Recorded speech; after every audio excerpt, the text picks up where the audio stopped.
right? Spider-Ham doing everything. It wasn't Spider-Pig. Like, why did they change it? Like, why does Family Guy think they can change everything? It wasn't Family Guy. It was Simpsons. Oh, was it? Well, it was, You're right. It was The Simpsons. It was Peter Porker Spider-Ham, right? But copyrights, dude. Well, I don't think you can get away with Spider-Pig. That sounds like... Sure you can. He's a pretty Spider close. Pig. Totally different.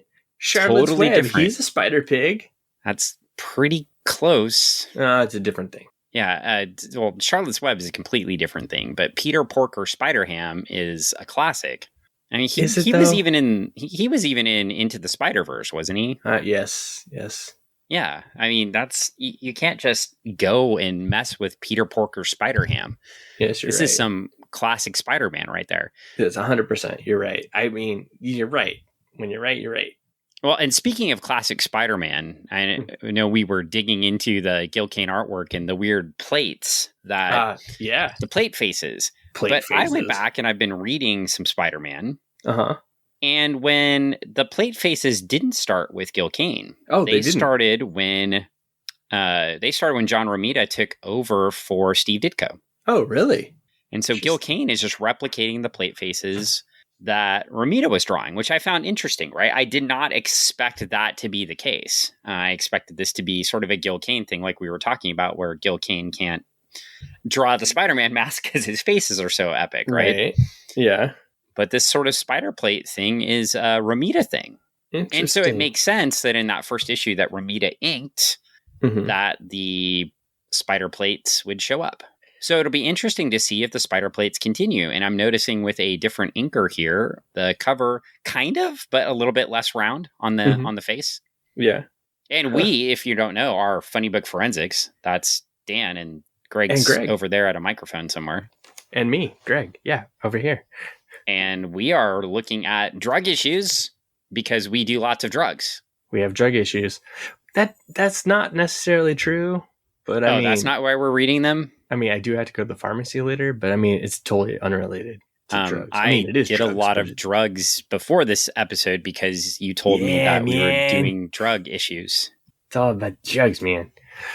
Well, that's why I'm all fired up and on fire today, but we're looking at The Amazing Spider-Man number 97. Last episode, we looked at The Amazing Spider-Man number 96. I thought we did this already. No. No, it feels like we've done it already because you did so many drugs between last time we recorded and this time that you've forgotten that we didn't record the episode. You should have listened to Nancy Reagan. Say no. You should have just said no, but you didn't just say no. No. And now Spider-Man is fighting the Green Goblin, but Spider-Man has one hell of a rear naked choke on the Green Goblin on this cover. It's true, he does. And the Goblin does not look happy. No, it's like he lost his grip on his. He's not getting away from this. And like Spidey's even using the cage to like bounce off of to grab this rear naked choke. Spider-Man. If he had better technique, he'd get those feet up around the Goblin's waist. Oh, if he was a grappler. Yeah, I think he's trying to be a grappler. I mean, he's really got the chokehold on. I mean, it looks like the Goblin's about to tap out. He needs to take some lessons He's going to fall off his flyer. Yeah, he's going to fall off his flyer. He needs to go get some lessons over at the gym. I know a gym he could go to. Oh, do you? I do. Certified Jiu-Jitsu on Bridgeport Way and 27th in Tacoma, Washington /University Place. Woo woo! I'm just saying, if you wanted to go get some grappling training, I think Certified Jiu-Jitsu would be the place to go. The place to go. It's where all the cool kids go. It is where all the cool kids go, quite frankly. And if you want to learn grappling from a, very high level martial artist. Certified. Someone, yes. Who's certified in, the brand is Certified Martial Arts and Certified Jiu-Jitsu, but he is also certified in Jiu-Jitsu. Yes. Yeah, it'd be a good thing. Maybe I'll link that in the show notes. But Spidey definitely needs it because his technique, not so good. Not so good. No. He's got it. But we've got an amazing Spider-Man cover here, and you'll notice something missing on this cover. What's missing? The comic book code. And you know what? This looks like the cover is drawn by John Romita. I see Romita's signature right there on the cover. Yeah, right there. Which is very weird because I identified the plate face Spider-Man with John Romita, and now we don't have plate face Spider-Man. I know. Interesting. Yeah.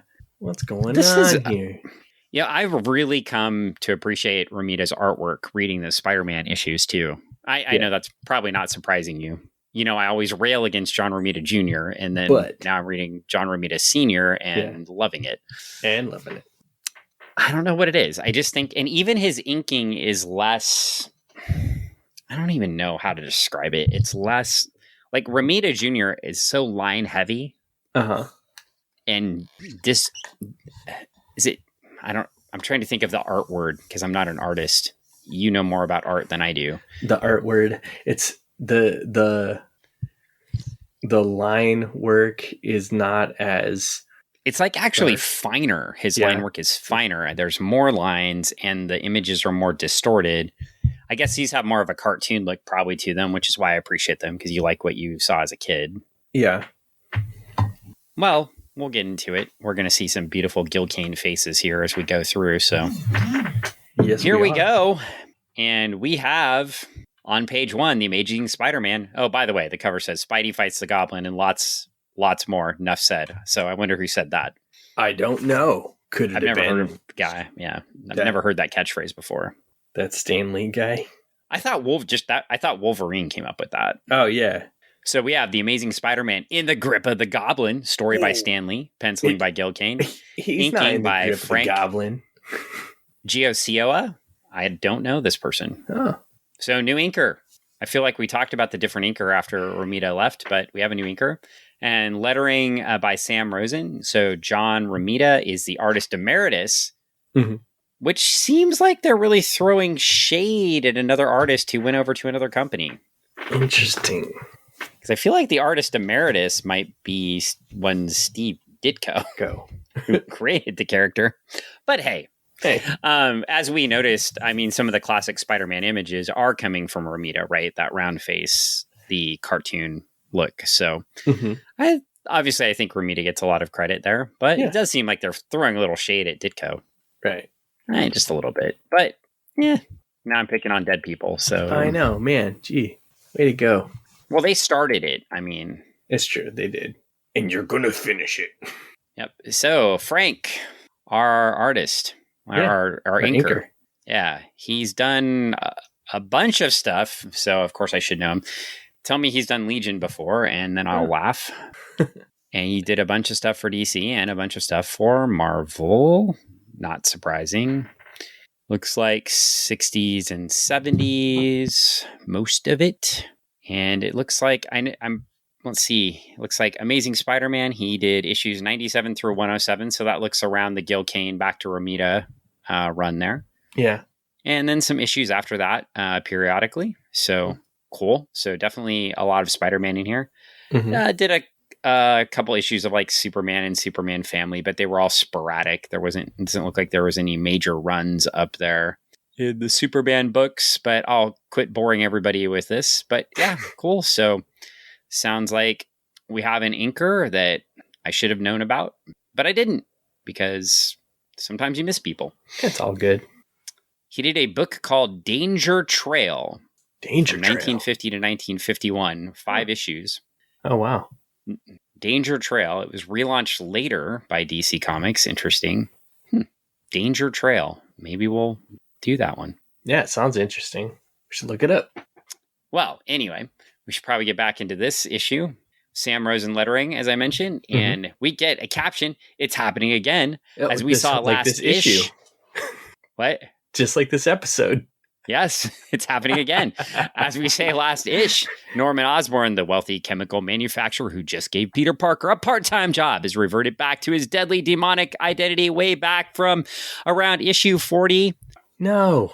Manufacturer just gave Peter Parker a part-time job. Read that? The Green Goblin. And he and Spider-Man meet once more. It's the Goblin who lands the first blow.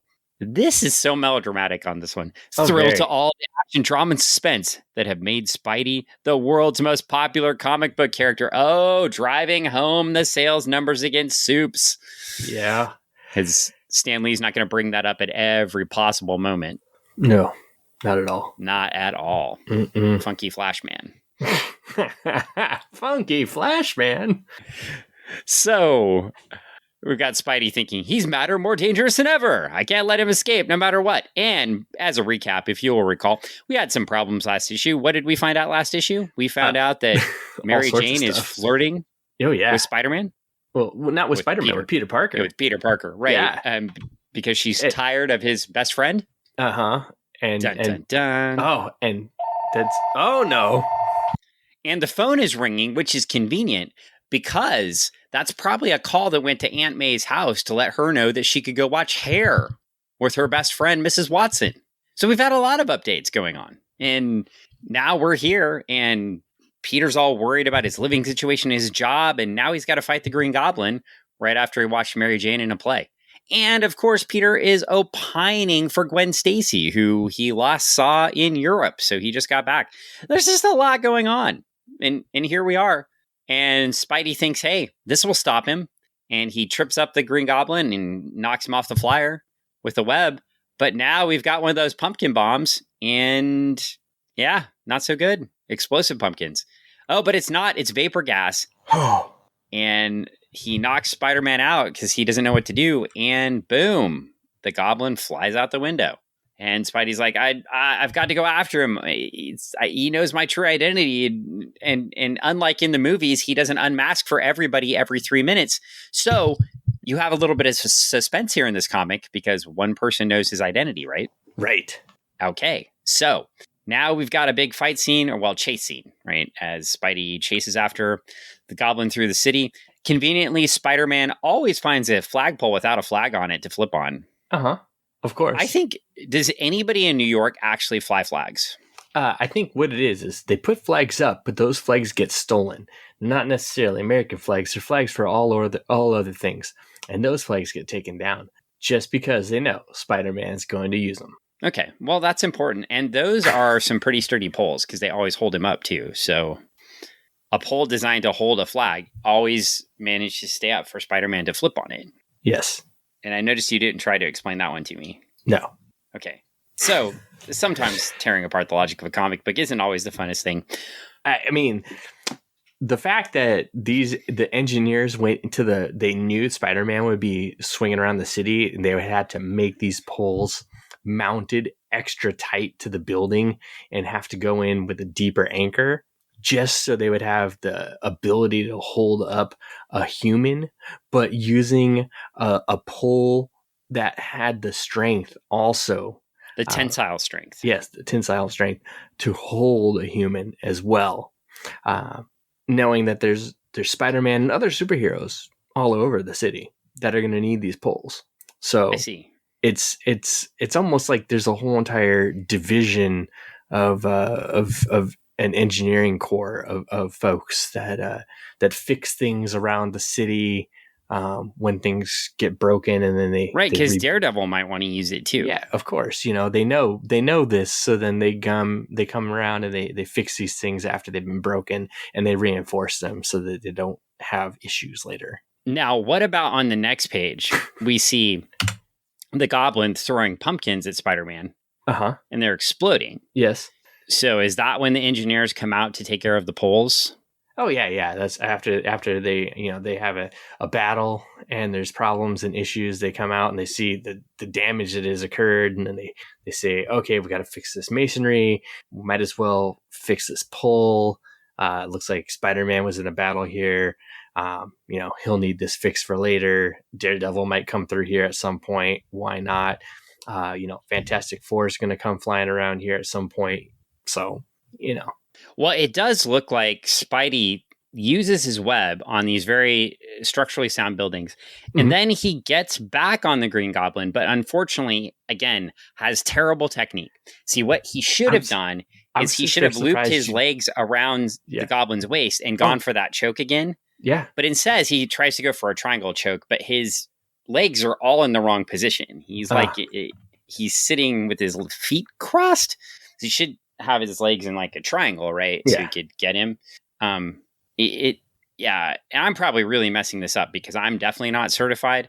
No. But what I can say is this is just not good technique. And so what happens is he leaves his head exposed. See, his head should be down, like if he had the rear naked choke on, his head would be down behind the Goblin's head, right? Mm-hmm. But instead, he leaves his head exposed and he gets sprayed by the Green Goblin's finger sparkler spray. Oh, man. I'm glad. Finger sparkler spray, not sphincter sparkler spray. No, finger. Different thing. Those are very things. I mean, they'll both light you up. But they are very different. Woo! Yeah, I could imagine. So yeah, no, Spider-Man, he's now dazed and confused a little bit, bedazzled, if you will. Yeah. Well, on that note, in classic Dan fashion, I say a joke and then totally ruin it. We will go to the next page. I'm surprised that when I went through the whole entire thing of the setup of the building fixing and everything, you didn't drop who would fix those buildings. I didn't. I was thinking about it. Oh. But I was thinking it was like Acme Building or Marvel Construction or... maybe it was the construction crew. No. They're a supervillain group, aren't they? No. Well, who were you thinking? Damage control. Wow. Damage control. Oh, you're right. You're right. I'm sorry. Wow. Well, Wow. I bested you. Finally. Let me list like 16 DC things so you can get to the one Marvel thing. Wow. So sad. It's okay. Well, you're always going to best me in Marvel, so it's true. That's a given. I mean, I'm not trying. I feel strong now. Yeah. I feel strong now. You feel strong now. You've defeated Dan. Well, you won't defeat me in comics history. I did for a moment right there. Well, you defeated me in comics trivia. It's a little different than comics history. Oh, I see. Okay. Yeah, let's clarify that here. Okay. Well anyway. Our one listener will be like, Greg got him good this time. After getting hit by sparklers. The sphincter sparkler. No, finger. No. Oh. No, he didn't. No, it's his head. Oh, okay. Yeah. Gotcha. And yes. He falls down and the goblin flies away, assuming, he must have fallen to his death and good riddance, because in comic books. Yes, I killed him. My finger sparkler. I must have killed him. We're just going to make that assumption, and I'm leaving now. Good And riddance. then, Spidey's like, oh man, oh no, how do I protect my secret identity? And while thinking about it, he peels his mask off. But he's putting on his civvies. Okay, that's what's up. And then he's like, when Gwen lost her father, she blames Spider-Man for his death. Gwen, who means more than the world to me. And Spider-Man definitely won't be the cause of her death either. Oh. Wait, sorry. So he's thinking about Gwen. Spoilers. And talking about how he lost Gwendy and just sees her face everywhere. Gwen. Okay. Everywhere. There's a lot of Gwen. Yeah. And now we're getting shirts off Peter Parker. Shirts off Peter Parker. Bomb. Yeah. Hanging out. And he's back in the apartment with his good friend Harry Osborne. And Harry is really pissed off still about MJ. Oh, yeah. He is livid. Yeah. And as you'll remember last issue, that wasn't going well. And Harry says, you're a real pal playing up to Mary Jane that way. Uh-oh. So Mary Jane's flirting is now being blamed on Peter. Uh-oh. It's all dramatic. Yeah. And then Harry runs into the bathroom and grabs some pills. Ooh, pills. And Peter's like, why are you so... I didn't know you'd become a pill popper. And he's got a like, headache. Yeah, I don't feel good. And then he passes out on the bed. That's usually those must have been downers? Yeah, I assume so. That's what I mean. Usually, that's what I mean. When I take my Tylenol PMs, that's what happens. Well, I did listen to the Velvet Underground today. And listen to the song Heroin in honor of this podcast. Yeah.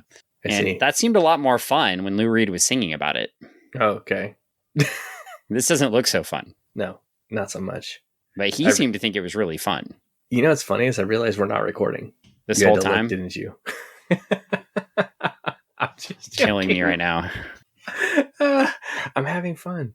Well, I won't edit that out of the podcast as Greg continues to troll me. He wins once. I am like the trivia. Goblin. and you are Spider-Dan. Spider-Dan. Yeah, and you're using your finger sparklers. Finger sparklers. Well, here we go, and we're back out in public. Harry's asleep, and Peter is shirtless on his bed. Peter's bed, not Harry's bed. Yes. Yeah, the comic's not that advanced. Let's be clear. Give it about 7 years from now. We'll see. Yeah, it's still 1970. I think it's going to be more than 7 years from now. Oh, okay. 17 years from now. Yeah. I don't even want to say that I'm gonna, we're, sometimes when I have a joke in my head and I say it anyway, and you're like, that's why you can't be a stand-up comedian. But this time I'm not even going to say it.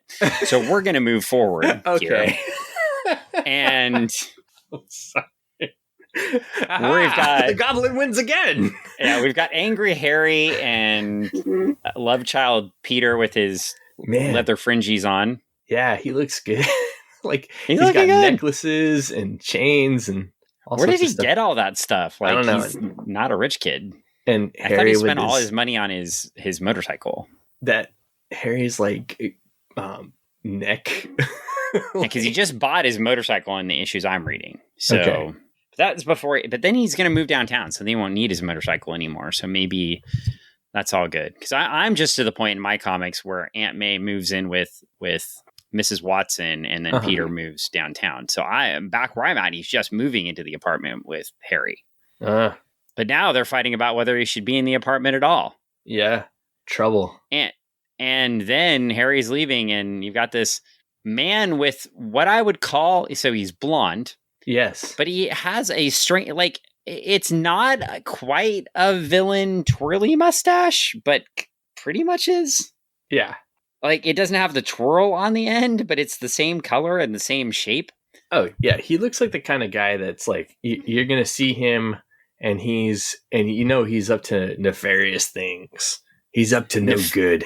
And there he is, and he's flagging down Harry, and he's getting him at his weakest point. Yeah, he's upset with his girlfriend, and here we go. And he's got some drugs for Harry. He's like, I saw the whole thing. Pal, that chick's giving you a bum deal. I'm your friend, fella. I've been the same route myself. I know how it feels. And you know what I do for it? I take drugs. Yeah, lots of them. That's what I do for it. As he curls his mustache. Yeah, I mean, why wouldn't you twirl your mustache if you're getting people drugs? It seems, not all drugs are bad, right? The stuff he's giving Mr. Osborne is... Yeah, it's nondescript, though. Does it actually say what it is? No, but, anything that... So different than the Green Lantern issues where they're like, yeah, that's heroin. Yeah, it's nondescript, no name drugs, but I'm pretty sure it's probably some sort of... should be a prescription drug of some sort. Or are these greenies, or are they, what are they? Are they mean greenies? Downers? What are we getting? Greenies. Is this the stuff that we gave airplane pilots to fly their planes better? Yeah. Right. Well, anyway, he's comforting Harry and giving him drugs. And then he says, nice doing business with you, Osborne. That's what Funky Flashman, the drug dealer says. And Harry says, oh no, this is the first in time and the last. I'm not getting hooked. We've heard that before. He's not getting hooked. No, he'll be fine. It's okay. And then Peter's looking for Harry, can't find him anywhere. And he's probably more shook up than ever because Mary Jane is flirting with Peter to get under Harry's skin, making sure we have all the drama in this comic book we could possibly have. The Green Goblin is have a field day, and everything's, we're at page 14. Everything is bad in the life of Spider-Man right now. Oh, everything is just a wreck. He's dealing with it by wandering around the city in a Spider-Man costume. Yeah. Yeah. Makes sense. Yeah, it totally makes sense. You got problems. The best way to deal with it is to change into your alter ego, swing around the city, and try to make good on other people's bad things. That's how I deal with my problems. Yeah, become a vigilante and feel good about yourself. It's kind of he's addicted to it. What could possibly go wrong? It's like he's addicted to it. It's his own drug. And it's funny because if you do fly around the city or walk around the city becoming a vigilante, you might get picked up on drug charges. Oh, too close to home. Oh. I mean, he has much better, what was his name? Phoenix Jones has better martial arts technique, though. Yeah, he's got better martial arts technique, but I mean, the drug charge is stuck. Well, now we're here, and he's back to being Peter Parker, and he goes to see Mr. Osborne, but he's not in. Nope. That's not good. So now we have Harry tracking down Mary Jane. Hey! Yeah. And he's like, I decided to forgive you. And she's like, having none of that. No. She's like I'm nobody's girl. Face. Yeah. It's a good one. And Harry's not happy about this. Especially drug-addled Harry. Yeah. And in the middle panel, right on page 16, we have a very Sinestro-looking Harry. Oh, yeah. Very Sinestro-looking Harry, right? Skinny like Sinestro. Face is the same. Yeah. I feel like Gil Kane's channeling his inner Green Lantern villain. Totally. That art. And Harry's like, you know what I mean? Mary Jane gave me the gate on account of you. You. Peter's like, you're way off base. I'm getting tired of being your whipping boy. Uh-oh. We've escalated it now. What could possibly go wrong? I don't know. And he's like, I didn't mean that. I didn't mean it. Oh, no. And Harry's trying to kick him out of his apartment. Yeah. You're going to move. And then he's like, he's not himself. And then we get a shaky Harry here. And he's all mad. And he said he's tired and he'll be studying. And oh, no. Peter wants to call the doctor. It's no good. And then he goes and finds more pills because it was going to be the last time. The last time. So we've got Harry on pills. Last issue, we had a dude fall off a building. Yeah. Well, jump, I guess. Yeah. More accurate. Now Harry's addicted to pills. Harry's like this final, like the final panel on 17 is like, I mean, he's got the pills. He puts one in his mouth. Boom. Red panel or red background, stuff like that. It just like pops really good. Yep. And the first panel on 18 is his walking into a dark room, like a cell. Fashion choices. Good. Gil Kane. Real good. Yeah. It should be a shock to anyone that's read any comic books before 1985. Gil Kane. Real good. So Spider-Man swinging through the city again because Peter leaves because he doesn't want to deal with Harry.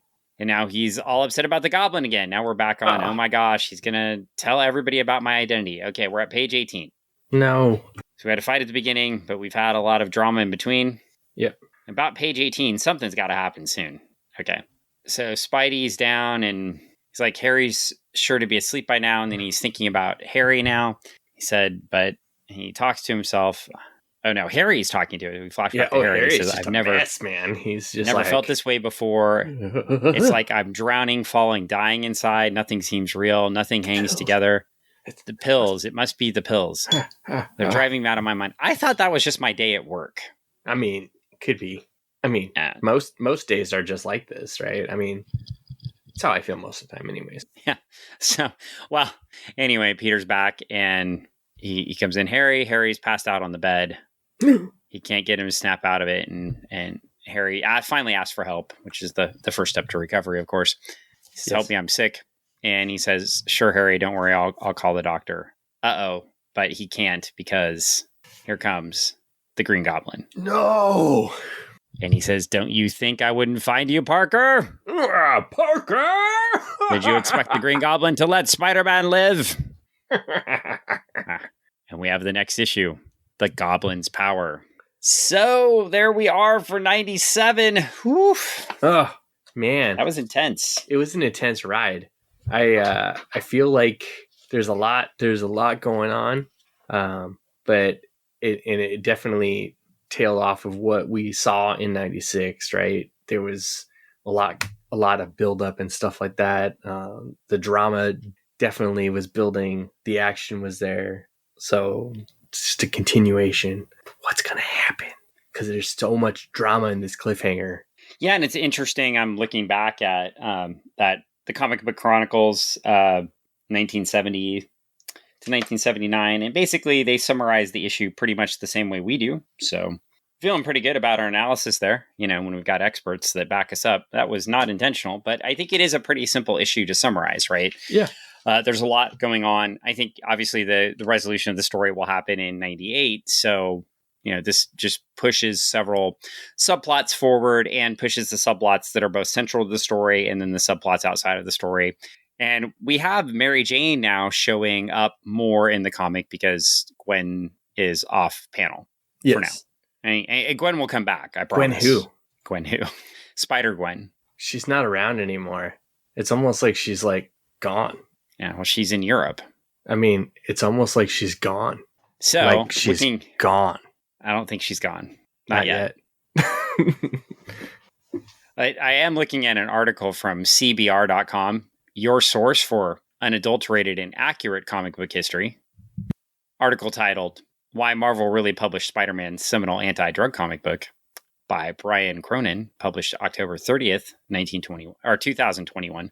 I haven't looked up Brian Cronin, but I'm sure he's an expert in everything. Oh, he may be.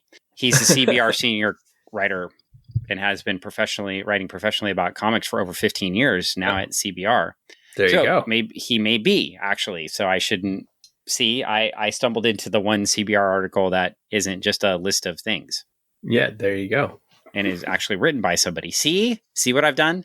Yeah. So Brian Cronin, we're sorry. We'll follow you on Twitter now because I shouldn't make fun of somebody who actually enjoys writing about comic book history. What a jackass I am. I just assume everybody on CBR is a hack. Won again. Yeah. And he says, comic book legend. The U.S. government gave Stan Lee the idea for doing an anti-drug issue comic book. His status, false. One of the fascinating things about Stan Lee was that he generally believed in the idea of having certain standard for what kind of comic book story that Marvel should publish. What I mean to say is that the implementation of the Comics Code Authority really didn't have a huge impact on Marvel or DC because both companies had already come to the conclusion on their own that it made sense for each to avoid those sorts of objectionable stories. And yet, even though Lee was already pretty much in agreement with the idea of the Comics Code, believed in vis-a-vis what was appropriate, he didn't like the idea of having a code. And so this is more of why he was pushing back against the story. And then it's an interesting article. It goes into a lot about the history of it. And we'll explore more of that when we get into issue 98 on our next podcast. So thank you, Brian Cronin, for adding to some more of our neat historical research on this, in addition to the New York Times article I've cited before. And of course, Tomorrow's Publishing's The Comic Book Chronicles 1970s to 1979. And by the way, thank you, Tomorrow's Publishing, for sending me a brand new Michael Urie book on team up books in the Silver and Bronze Age. Cool. I did pay for it, of course, but it's pretty fantastic. We're going to have to do some team up books soon. Yeah. I'm excited for that. That would be pretty cool.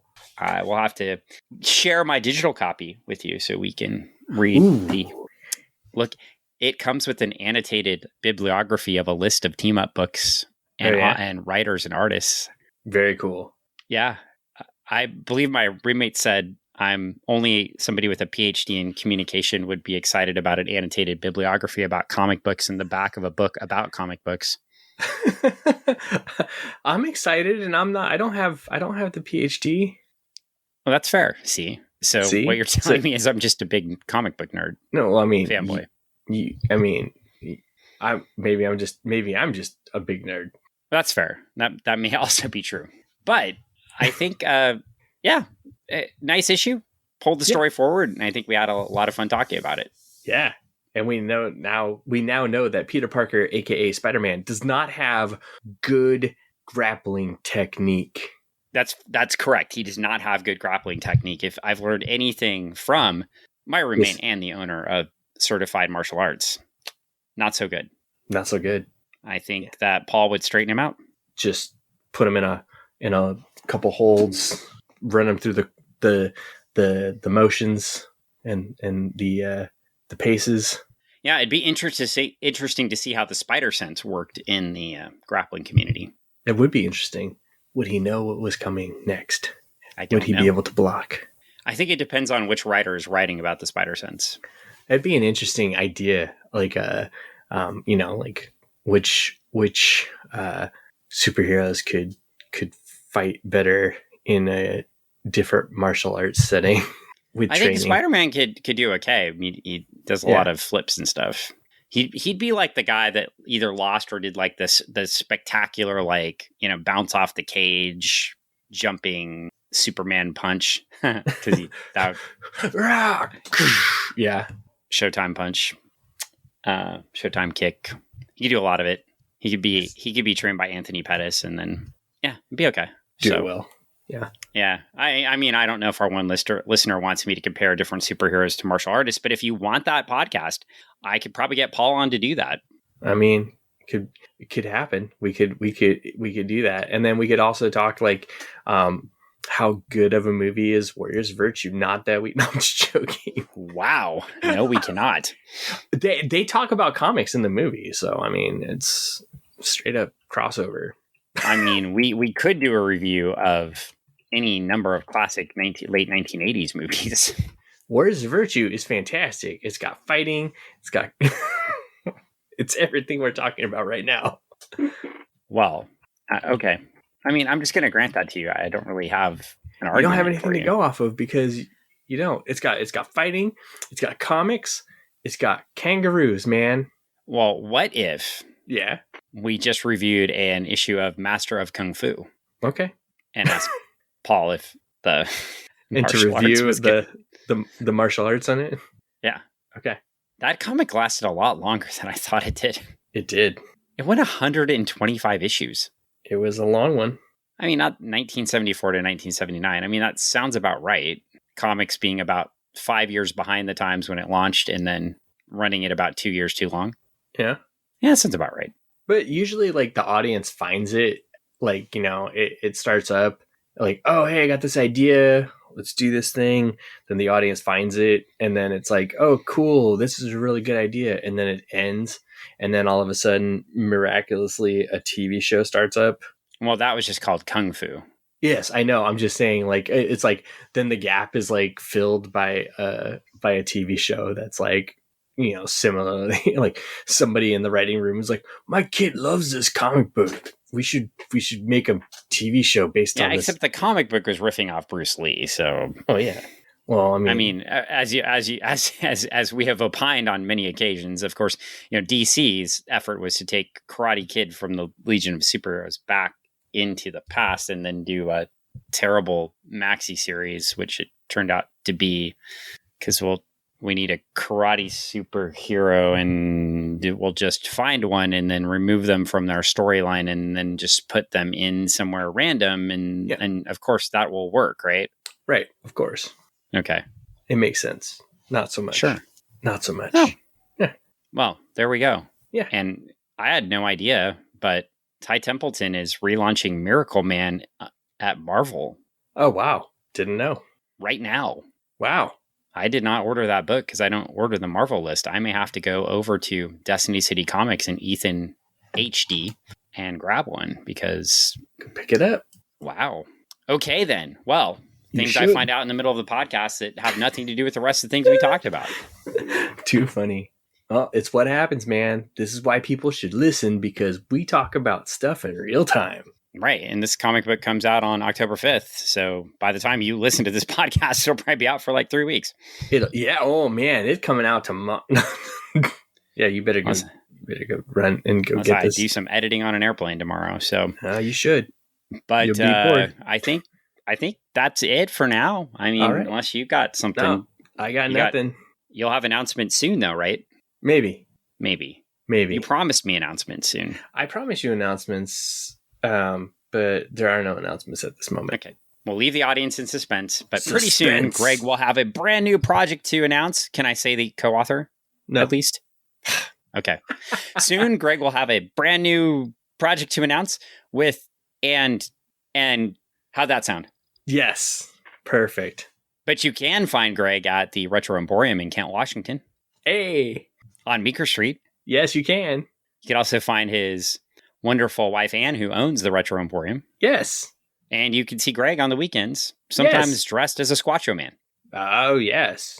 And honestly, if you go down to the should I just advertise this now by the time I launch this? If you go to the Retroporium on Saturday, October 29th, you can meet Greg and I. What? Yeah. I guess that's my commitment to volunteer to help. All right.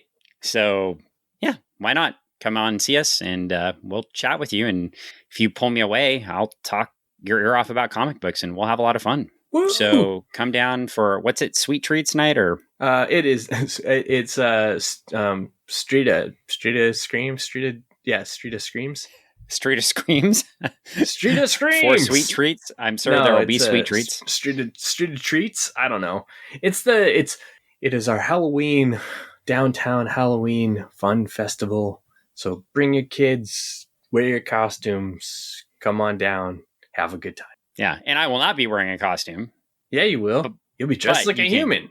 Oh, I will. But you can wish me a happy birthday because my birthday is on Halloween. So come on down. Talk to me, wish me a happy birthday, and we will have a lot of fun. So come see Greg and I. We might be a little bit busy, but yeah, that doesn't mean we can't talk. That's true. Hey, if you come talk comics with us, we're going to love that. So drop on by if you're in the greater Seattle, Tacoma area. Downtown Kane. And I think that's it. I mean, our one fan is probably in New Zealand last time I checked. So it could be difficult, but you can come see us. Who knows? They might even be there that day too.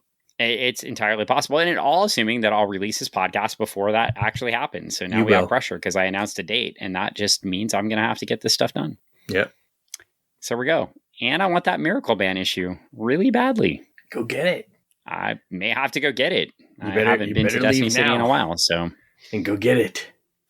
Alrighty. Well, on that note,